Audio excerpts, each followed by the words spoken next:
Well, we have, first of all, we're real bullish on Disney Plus prospects. I think the advantage that Disney has is really its fan base. So it has an already pre-built fan base, if you will. You're looking at roughly, in our estimation, 50 million households.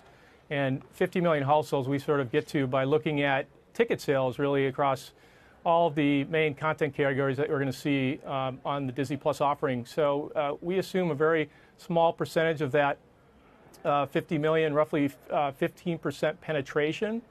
That gets, or I'm sorry, roughly 30% penetration. That gets us to roughly 15 million Disney Plus subscribers in the U.S. by 2021.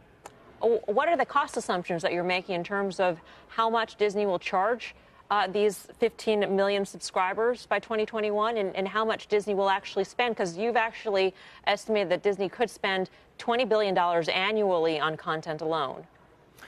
That's right. So the assumptions that we have, and we'll get more color on this on the Analyst Day that's coming up here on April 11th, but the assumptions we're making is a $6.99 subscription cost. I think there's going to be some interesting things that they can do in terms of bundling that with Hulu, which, as you know, they have a majority-owned stake now in.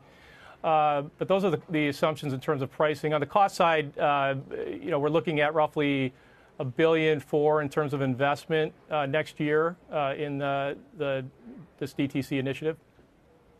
Mark, I'm curious whether these subscribers are going to come from subscribers to other streaming services, or if you just expect people will have subscriptions to multiple.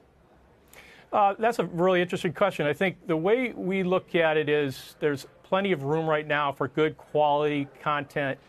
And, we put a few companies in that bucket. Obviously, Disney Plus will be there, given, just a big fan base and very good content. Netflix is obviously there, HBO, and a few others. And I think what you'll see is not necessarily people leaving sort of Netflix or leaving sort of other apps, if you will, to Disney Plus, but more so just bundling, if you will, a group of really high-quality content apps that are DTC driven. So the names that I mentioned, the Hulu's, Disney Plus, Netflix, HBO, I think that's what makes this space sort of interesting to us right now, is we're starting to now see some really solid content that's going to actually be able to stand on its own.